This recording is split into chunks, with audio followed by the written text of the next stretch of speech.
Hello. Hello, आवाज आ रही है?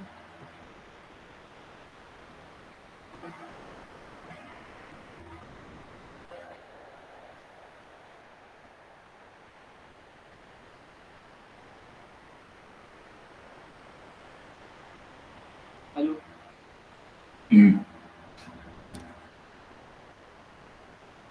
तो good evening all of you. आप सबका स्वागत है हमारी इस ऑनलाइन क्लास में। आज का अपना जो टॉपिक है वो है जस्ट इन टाइम। तो शुरू करते हैं आप अपना टॉपिक। जो कोई आपके दोस्त अगर ज्वाइन नहीं किया है तो आप उनको ग्रुप की लिंक शेयर करके ज्वाइन करवा सकते हैं। और जिन बच्चों ने ज्वाइन किया है वो चैट बॉक्स की लिंक पे जाके अपने अटेंडेंस लगा लें। तो शुरू करते हैं आज का टॉपिक, जस्ट इन टाइम, जिसको शॉर्ट में जेआईटी भी बोला जाता है। तो ये जेआईटी क्या है? पहले तो मैं आपको इंट्रोडक्शन करवा दूँ कि जेआईटी जो है आपका एक सब्जेक्ट है, टोटल क्वालिटी मैनेजमेंट। उसमें का एक छोटा सा टॉपिक है जेआईटी। जेआईटी मतलब जस्ट इन टाइम। अब ये जस्ट इन टाइम क्या है? तो जस्ट इन टाइम क्या है? एक प्रोडक्शन एंड इन्वेंट्री सिस्टम है, एक प्रोडक्शन स्ट्रैटेजी है। इसमें क्या आता है? इसमें आता है कि जो आपका रॉ मटेरियल होता है या जो आपका फाइनल प्रोडक्ट होता है या कंपोनेंट होता है। अब रॉ मटेरियल क्या करते हैं, अपन रॉ मटेरियल रिसीव करते हैं और फाइनल प्रोडक्ट जो है वो डिलीवर करते हैं। तो जो भी रॉ मटेरियल या फाइनल प्रोडक्ट रिसीव या डिलीवर करना है वो तभी करना है अपने को जब कस्टमर की डिमांड है। मतलब जो कोई अपना वेंडर है, जैसे बड़ी बड़ी कंपनी में क्या रहते हैं, वेंडर रहते हैं जिन्हें अपने को प्रोडक्ट या सर्विस प्रोवाइड करनी है। तो वो जो कोई सर्विस या प्रोडक्ट अपन प्रोड्यूस कर रहे हैं या प्रिपेयर कर रहे हैं या बना रहे हैं अपने कंपनी में, वो तभी जाए जब उसकी रिक्वायरमेंट हो। तो जब रिक्वायरमेंट हो तभी उसके पास वो पहुंचना चाहिए। ये इंश्योर करता है अपना just in time production strategy. जब ये स्ट्रैटेजी अपन अप्लाई करते हैं अपने ऑर्गेनाइजेशन में, उस वक्त वो जब अपने कस्टमर को, वेंडर को रिक्वायरमेंट है, तो जितने प्रोडक्ट की रिक्वायरमेंट है वो उतनी ही क्वांटिटी में वही समय पे अपने को प्रोवाइड करना पड़ता है। ये सब आता है अपना just in time production strategy. अभी इसमें मेनली क्या आता है, सबसे पहले देखते हैं अपन उसके three element. Three element of JAT. JAT का लॉन्ग फॉर्म जैसे मैंने आपको बताया, जस्ट इन टाइम। तो इसमें पहला एलिमेंट क्या है? टाइमिंग। दूसरा है क्वांटिटी। तीसरा है फ्लो। अब पहला जो है टाइमिंग। टाइमिंग में क्या आता है? जो कि अपना अभी इसमें क्या लिखा है देखिए, delivery of material and product at precise moment required for production. मतलब क्या है कि टाइमिंग इतने एक्यूरेटली अपन उसमें मॉनिटर करते हैं कि जब भी अपने को रिक्वायरमेंट होगी प्रोडक्शन प्रोड्यूस करने की, तभी अपना रॉ मटेरियल अपने को अवेलेबल होना चाहिए। और जो अपने वेंडर को रिक्वायरमेंट है, जितने भी पार्ट की रिक्वायरमेंट है, जो भी प्रोडक्ट जितने भी क्वांटिटी में रिक्वायरमेंट है, उतने ही क्वांटिटी में और उतना उसी समय पे वो उनको डिलीवर हो, ये इंश्योर करता है जेआईटी। नेक्स्ट आता है अपना क्वांटिटी। जैसा कि अपन ने बताया कि जो टाइम पे चाहिए वो आता है टाइमिंग में, और जितनी क्वांटिटी में चाहिए वो एग्जैक्ट अमाउंट। अगर मुझे, मेरे वेंडर को अगर 10 पार्ट की रिक्वायरमेंट है तो मैं 10 पार्ट ही उसे प्रोवाइड कर रहा हूँ। अगर उसे 5 पार्ट की रिक्वायरमेंट है तो मैं 5 पार्ट की ही उसे 5 पार्ट ही उसे डिलीवर कर रहा हूँ। ना 4 होने चाहिए ना 6 होने चाहिए। जो मेरे वेंडर की रिक्वायरमेंट है उतनी ही, ना उससे ज़्यादा ना उससे कम। ये आता है अपना क्वांटिटी में। नेक्स्ट आता है फ्लो। अब फ्लो में क्या आता है? जैसे कभी कभी वेंडर की रिक्वायरमेंट बढ़ जाती है, एकदम से उसने 100 पार्ट मंगा ली, बीच में उसकी 2-3 दिन फिर कोई रिक्वायरमेंट ही नहीं आई कि मुझे पार्ट ही नहीं चाहिए। तो इससे क्या होता है, अपना फ्लो बिगड़ जाता है प्रोडक्शन में। अपने को समझ में नहीं आता कि मैं डेली कितने प्रोड्यूस करूँ, ताकि ना मेरी इन्वेंट्री बढ़े, इन्वेंट्री पे का कॉस्ट बढ़े, और ना मेरी कैश, उसमें कैश मेरी फंसी हुई रह जाए। मेरी कैश अगर फंसी हुई रहेगी तो मुझे जो फ्यूचर डेवलपमेंट करने हैं अपने ऑर्गेनाइजेशन में वो मैं नहीं कर सकता। वो ना हो इसकी ये सब चीज़ें ना हो, इसकी वजह से तीसरा अपना एलिमेंट आता है फ्लो। यह फ्लो क्या करता है? इंश्योर करता है smooth and continuous movement of material. मतलब अगर मेरे वेंडर की अगर रिक्वायरमेंट कम ज़्यादा है, फ्लक्चुएट होती रहती है हमेशा, कभी उसे 100 पार्ट की अचानक ज़रूरत पड़ जाती है, तो कभी 2-3 दिन तक वो कोई रिक्वायरमेंट ही नहीं भेजता। अगर ऐसा मेरा वेंडर का बिहेवियर है, तो वो बिहेवियर को मैं स्टडी करूँगा और उस हिसाब से मैं ऐसा प्रोडक्शन प्लान करूँगा कि उसकी रिक्वायरमेंट भी फुलफ़िल हो और मेरे पास इन्वेंटरी भी ज़्यादा ना रहे। तो ये आता है अपने थर्ड एलिमेंट फ्लो में। उसके बाद नेक्स्ट आता है अपना प्रिंसिपल ऑफ जेआईटी मैन्युफैक्चरिंग। सबसे मेन प्रिंसिपल क्या है अपना, कि अपना वेस्ट एलिमिनेशन होना चाहिए। अब जब भी अपनी कंपनी क्या करती है, ओवर स्टॉक कर देती है किसी प्रोडक्ट को। जो भी प्रोडक्ट आपकी कंपनी बनाती है, उसे अगर अपन ओवर स्टॉक कर देते हैं, तो उसमें क्या होता है, वेस्ट अपना बढ़ता है।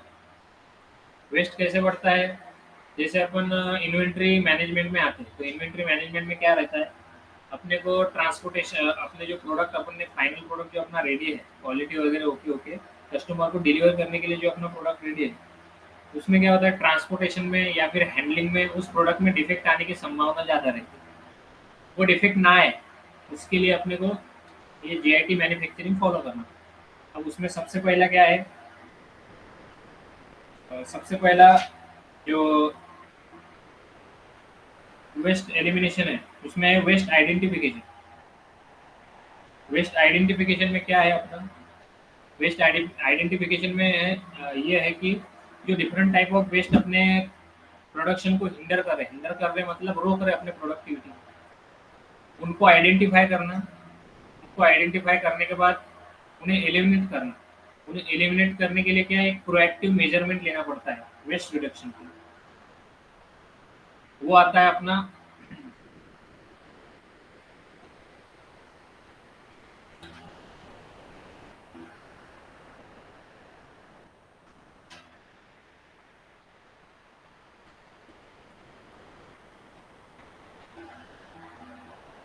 कि जैसा अपन ने देखा कि टाइमिंग,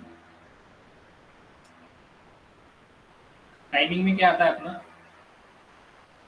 टाइमिंग में जो अपन ने देखा कि एग्जैक्ट जब उसे रिक्वायरमेंट है अपने वेंडर को तभी डिलीवर करना। अब वो कैसे होगा तो एक्यूरेट डिमांड फोरकास्ट करनी पड़ेगी। अपने वेंडर की जो डिमांड है, उसे एक्यूरेटली उसका अंदाजा लगा लेना कि यस, इसकी डिमांड जो है वो फ्लक्चुएट होती रहती है, या दिवाली में इसकी डिमांड ज़्यादा रहती है, दिवाली के बाद इसकी डिमांड कम हो जाती है। जैसे हमारे यहाँ पे औरंगाबाद में बजाज है। आज मैं जिस प्लांट में विजिट करने गया था, वहाँ पे डिस्क ब्रेक असेंबली बनती है। जो अपने पल्सर गाड़ी में डिस्क ब्रेक असेंबली लगती है, डिस्क ब्रेक लगते हैं, डिस्क ब्रेक असेंबली वहाँ पे मैन्युफैक्चर होती है। तो अभी क्या है, दिवाली का समय है, लोग टू व्हीलर खरीदते हैं, फोर व्हीलर खरीदते हैं। तो क्या होता है, अपने जो वेंडर है, जैसे उनका वेंडर है बजाज, तो बजाज की तरफ से क्या है कि रिक्वायरमेंट बढ़ गई कि आप ज़्यादा से ज़्यादा हमें प्रोडक्ट दीजिए, ताकि हम कस्टमर को ज़्यादा से ज़्यादा अपनी गाड़ियाँ डिलीवर कर सकें। क्योंकि बजाज का क्या है, उनका सिर्फ अभी असेंबली लाइन चलती है उनकी।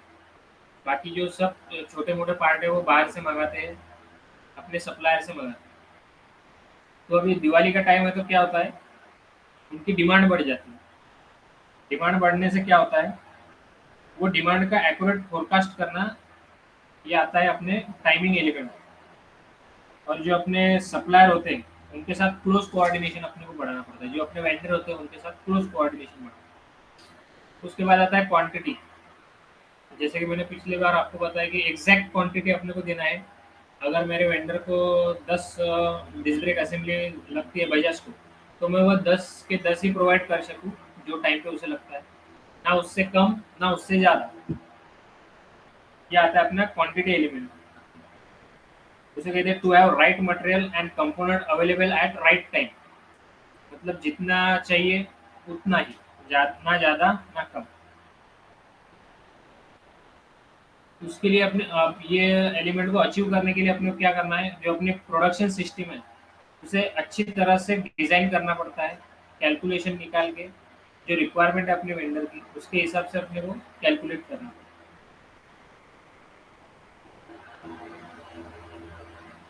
और उसके बाद अपनी जो इन्वेंट्री सिस्टम है, उसकी इफिशियंसी बढ़ानी पड़ती है।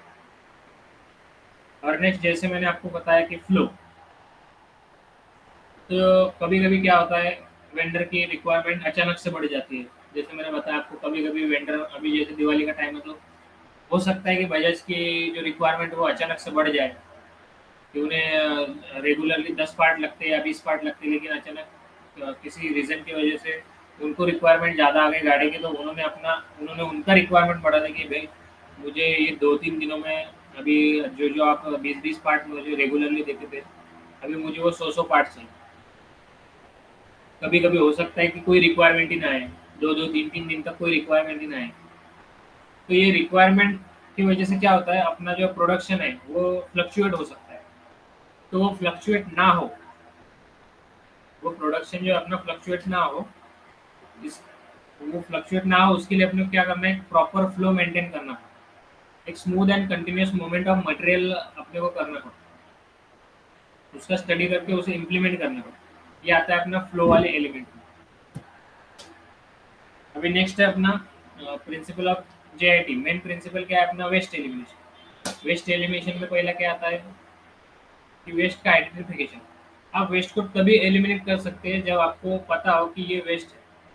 जैसा अपन ने 5 में देखा था, 5 में देखा था अपन ने कि वहाँ पे अपन सबसे पहला जो अपना प्रिंसिपल रहता है सॉर्टिंग का, उसमें क्या करते हैं अपन, सॉर्टिंग करते हैं। सॉर्टिंग में क्या करते हैं, जो मटेरियल अपने काम का है उसे अलग रखते हैं, जो मटेरियल अपने काम का नहीं है या फिर जो टूट फूट गए अपने टूल्स, उन्हें अलग रखते हैं। वो आता है वेस्टेज में। तो जब अपन ये वेस्ट आइडेंटिफाई कर लेते हैं कि ये चीज़ें हमारे काम के, ये हमें लग सकती है अपने ऑर्गेनाइजेशन को रन करने के लिए, तो वो अपन अलग करते हैं। और जो नहीं लगती है या फिर जो टूट फूट चुकी है, जिससे रिसाइकल नहीं कर सकते, उसे अपन वेस्ट में डालते हैं।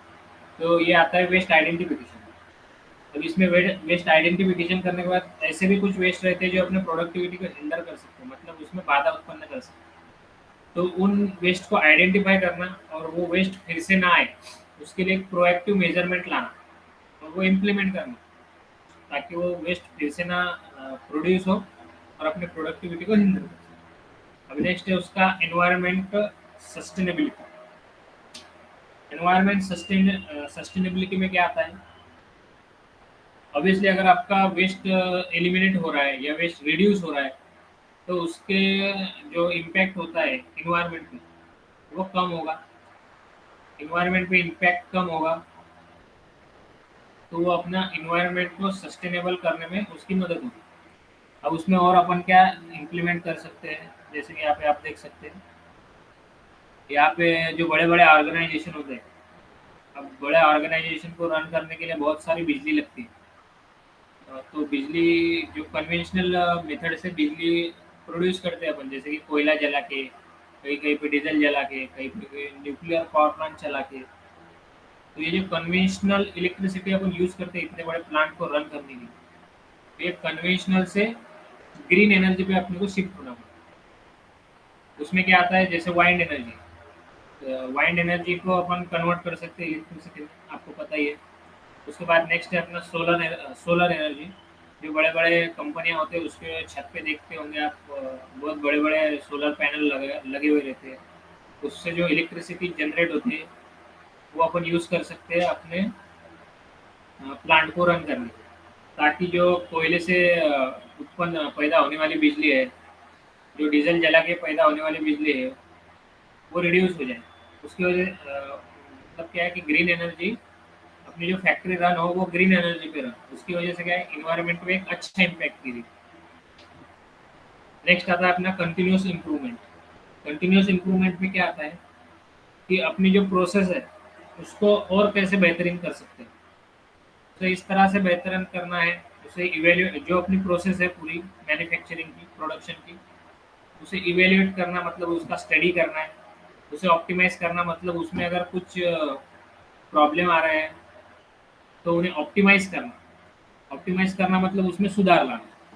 तो सुधार लाने की वजह से क्या होता है कि अपने जो मैन्युफैक्चरिंग है वो लीन प्रोडक्शन की तरफ जाती है। लीन प्रोडक्शन मतलब क्या है, मतलब कंटिन्यूअस प्रोडक्शन, जिसमें कोई बाधा ना आए, कोई हिंडरनेस ना आए, उसे कहते हैं लीन प्रोडक्शन। तो ये प्रिंसिपल है अपने जीआईटी का।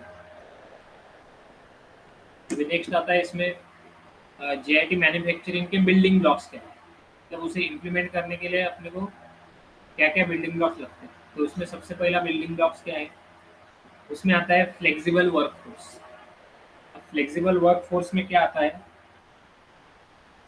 फ्लेक्सिबल वर्कफोर्स में आते हैं अपने जो एम्प्लॉयज़ रहते हैं, उन्हें अडैप्टिव बनाना पड़ता है। अडैप्टिव मतलब क्या है?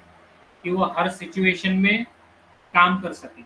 उसके लिए उन्हें क्रॉस ट्रेनिंग देनी पड़ती है, ताकि जो भी डिफरेंट टाइप के टास्क है, जो भी रोल्स है, उनको एजिलिटी के साथ में वो रिस्पॉन्स कर सकें।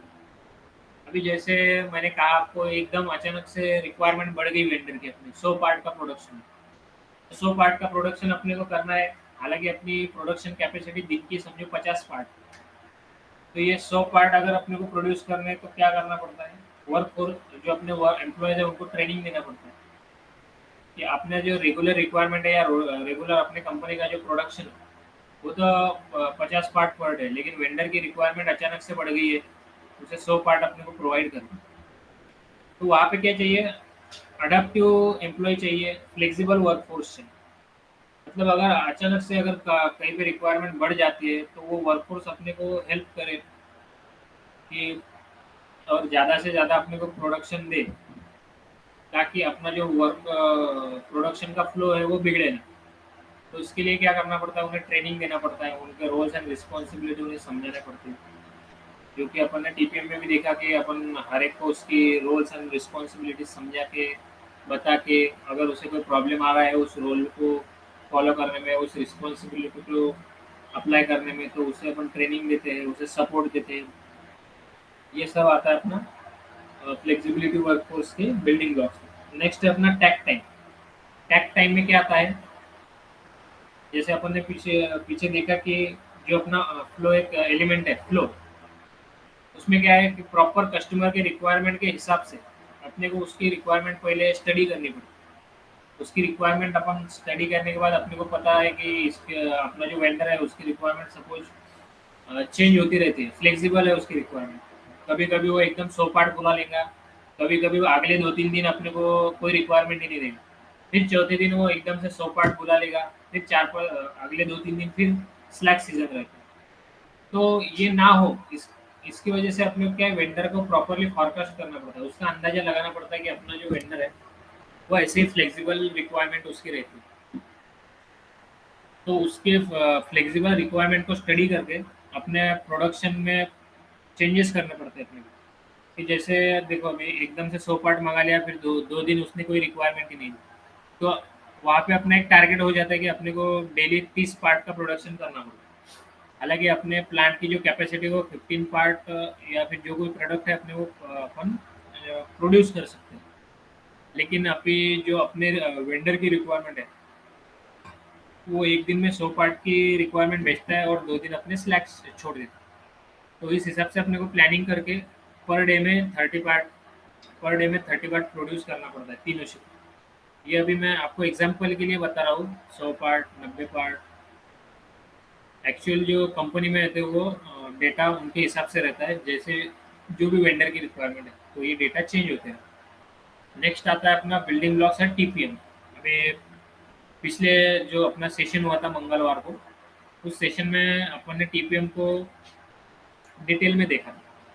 अभी यहाँ क्या है, यहाँ टीपीएम, एक शॉर्ट में टीपीएम समझाना अगर रहा तो टीपीएम क्या है? Total productive maintenance. मतलब जो कोई अपने मशीनरीज है, इक्विपमेंट है, उन्हें इस तरह से अपने को मेंटेन करना पड़ता है कि वो अपनी पीक इफिशियंसी पे काम कर सके।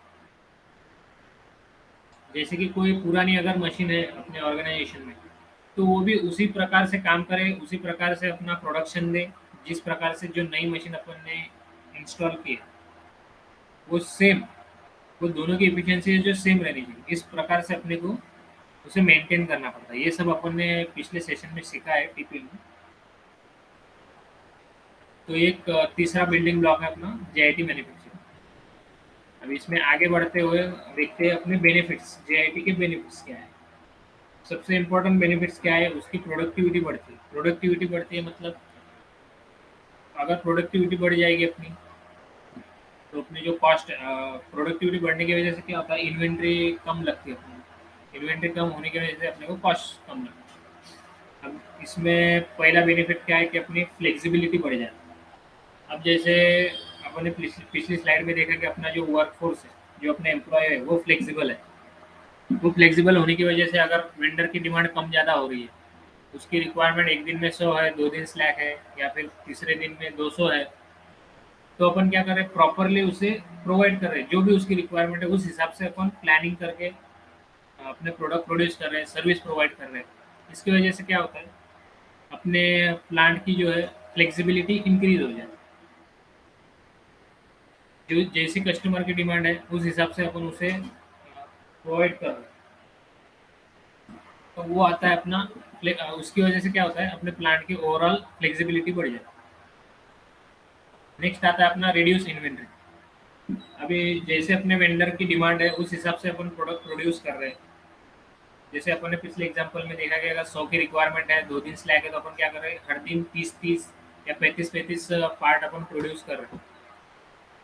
तो उससे क्या होता है, जो इन्वेंट्री होती है, जो अपना स्टॉक होता है, एक्सेसिव स्टॉक, वो कम हो जाता है। अब एक्सेसिव स्टॉक कम होने की वजह से क्या होता है, उसे हैंडलिंग, जैसे जहाँ पे भी इन्वेंट्री रहती है, जहाँ पे भी स्टॉक रहता है, तो वो स्टॉक को मेंटेन करना पड़ता है, उस स्टॉक को हैंडल करना पड़ता है, उसका ट्रांसपोर्टेशन करना पड़ता है। तो उस पे क्या होता है, बहुत सारा खर्चा हो जाता है कंपनी।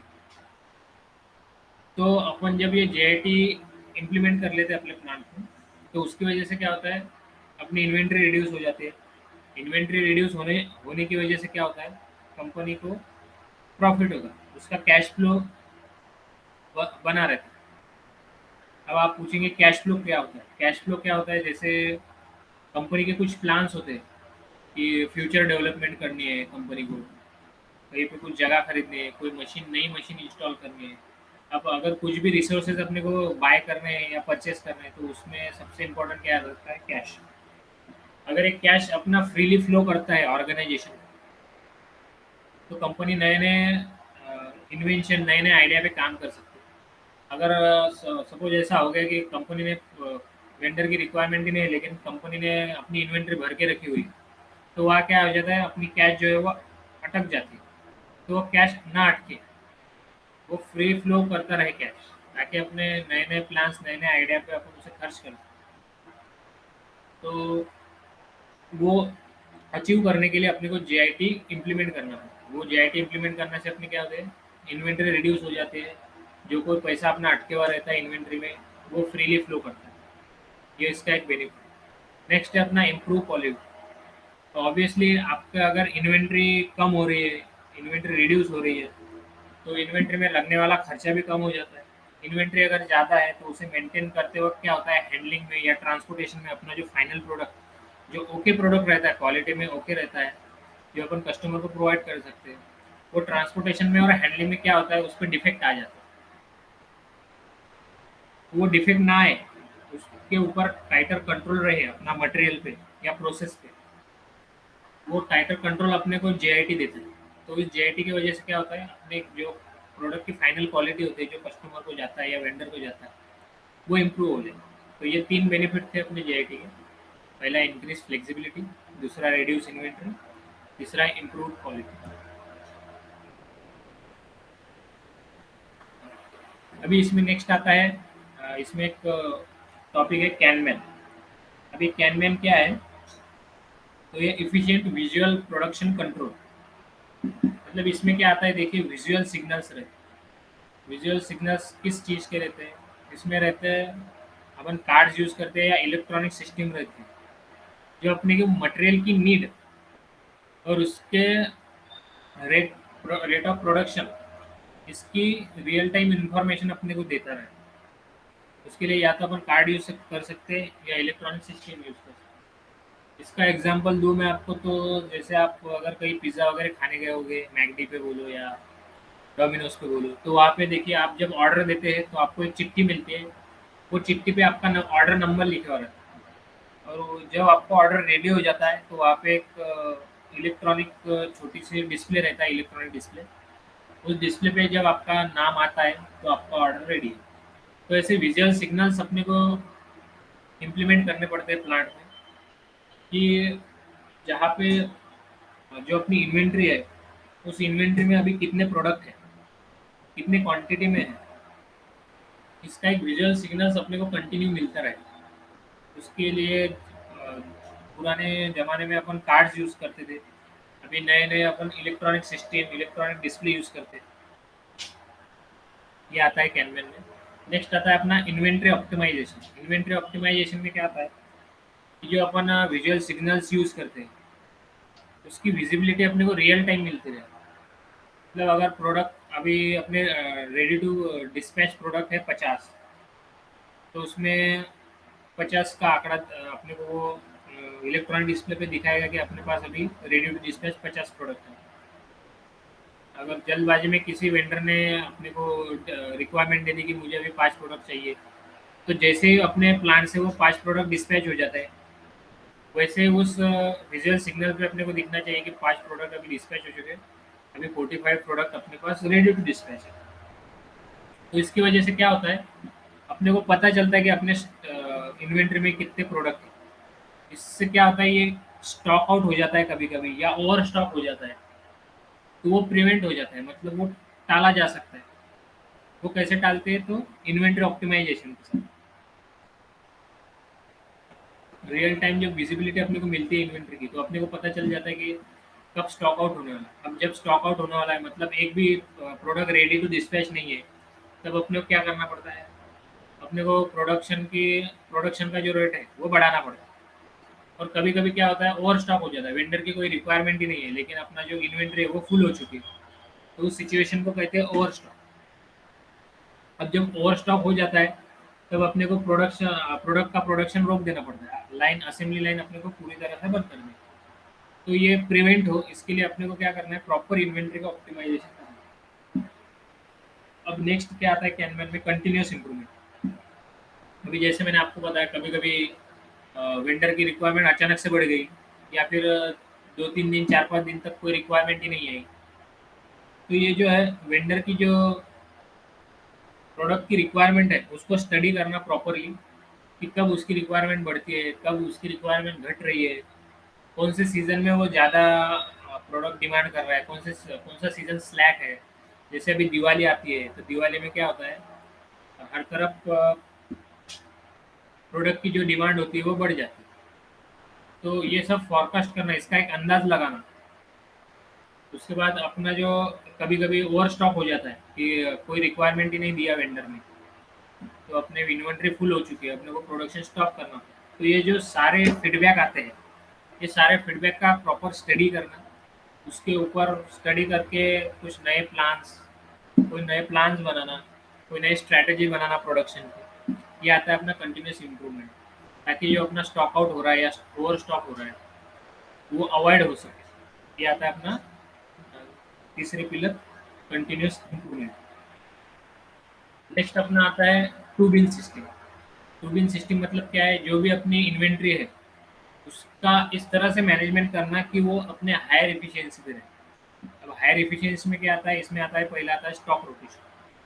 स्टॉक रोटेशन में क्या आता है कि 2 बिन अपने को यूज़ करने को, 2 बिन में क्या रहता है, सेम प्रोडक्ट रहते हैं, सेम प्रोडक्ट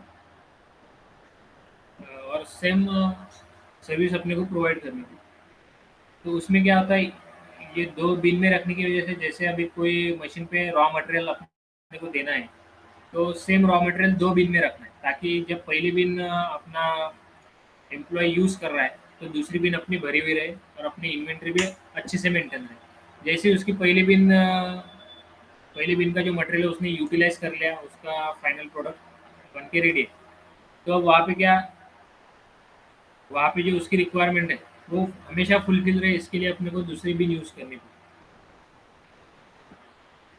दूसरी बिन में भी सेम अमाउंट ऑफ प्रोडक्ट रहता है और सेम टाइप ऑफ प्रोडक्ट है, ताकि जो प्रोडक्शन का अपना फ्लो है वो बिगड़े ना और स्टॉक रोटेट होता रहे। नेक्स्ट आता है अपना इन्वेंटरी विजिबिलिटी। जैसे अपन ने पिछली स्लाइड में देखा, कैनमैन में अपन को इफिशिएंट इन्वेंटरी सिस्टम बनानी है।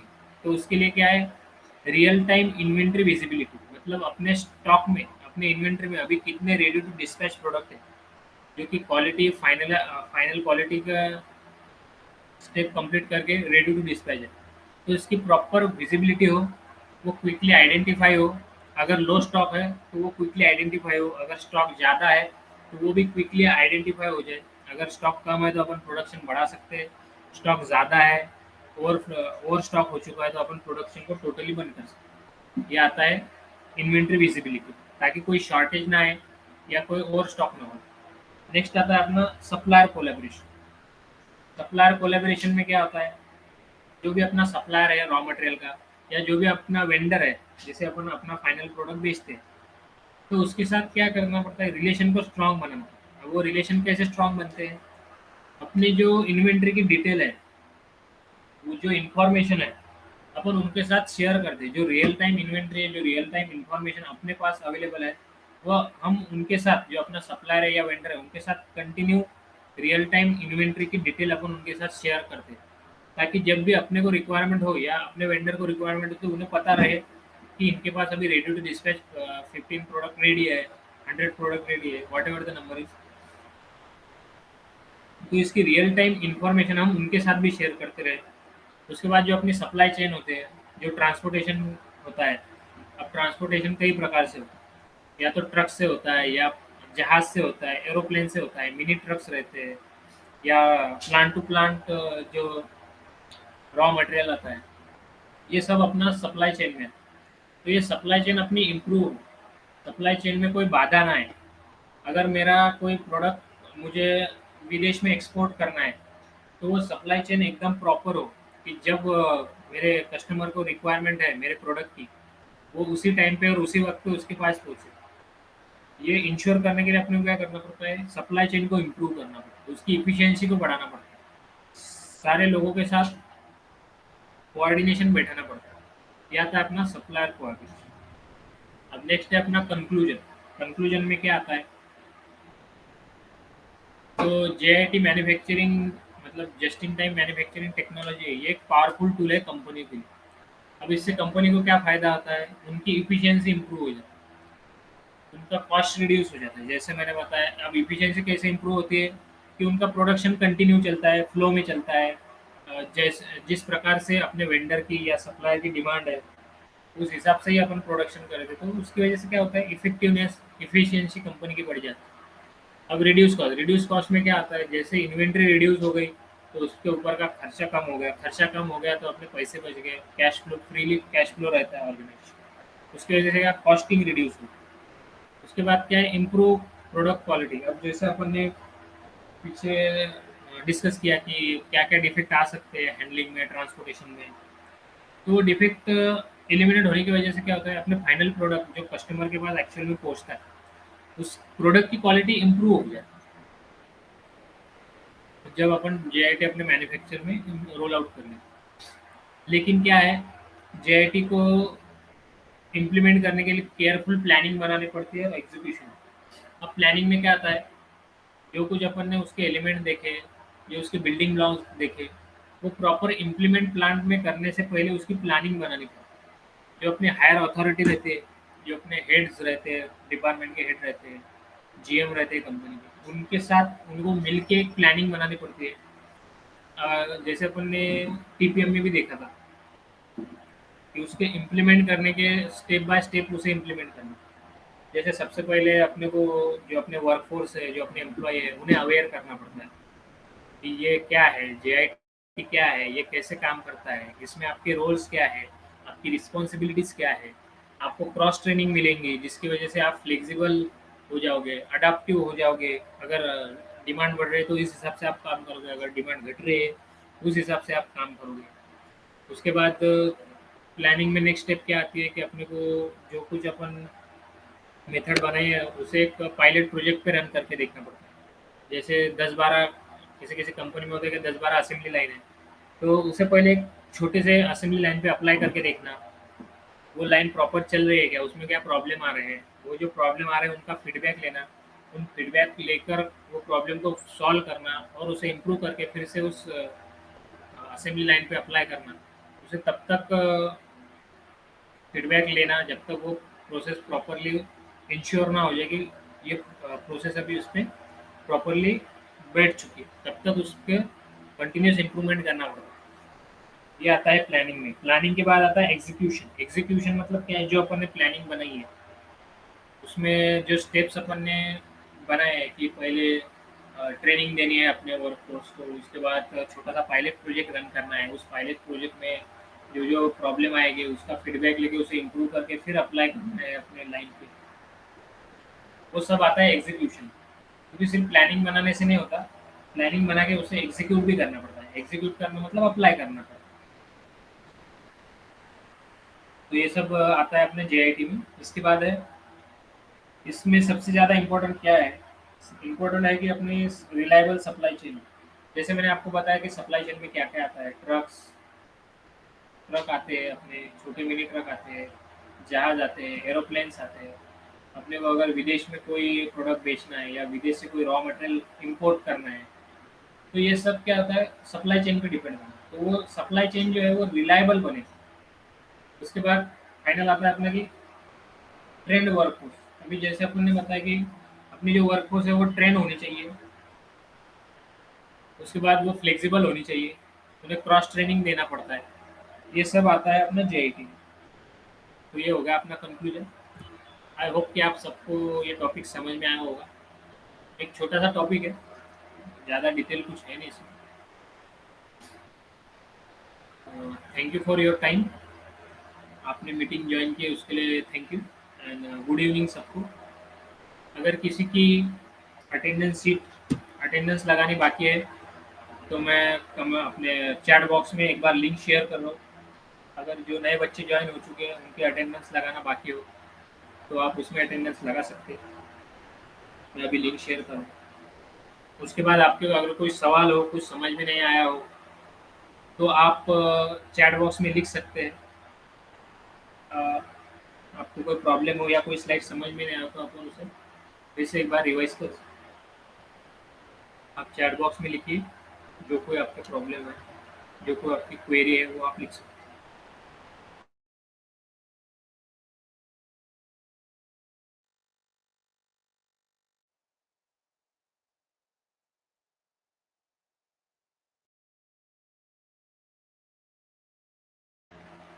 अगर आपकी कोई क्वेरी ना हो और आपने अटेंडेंस लगा दी हो तो आप मीटिंग को लेफ्ट कर सकते हैं।